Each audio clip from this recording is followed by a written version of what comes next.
হে আল্লাহর রাসূল, সবচেয়ে ভালো মানুষ কি? রাসূল করিম সাল্লাল্লাহু আলাইহি সাল্লাম বললেন, যে মুমিন আল্লাহর পথে তার জীবন ও সম্পদ দিয়ে জিহাদ করে। লোকেরা বললেন, এরপর কি?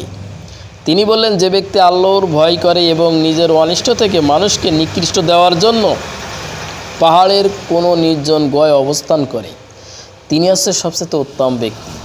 দেখেন ভাইরা, এইখানে নিজেকে পরিশুদ্ধ করো এবং যেন অন্য একটি মানুষ আল্লাহ তাআলার রাস্তায় আসে। অর্থাৎ কাফেররা আখিরাত অস্বীকার করে, মৃত্যুর জীবনের শেষ তারাও এই বিশ্বাস করে বলে সমাধিস্থল ব্যক্তিদের পুনরুত্থান ও তাদের সঙ্গে নিজের পুনর্মিলনের আশা করে না। পরবর্তীকালে যে সবাই একত্রিত হবে বা সেই বিশ্বাস তাদের ভিতরে নাই।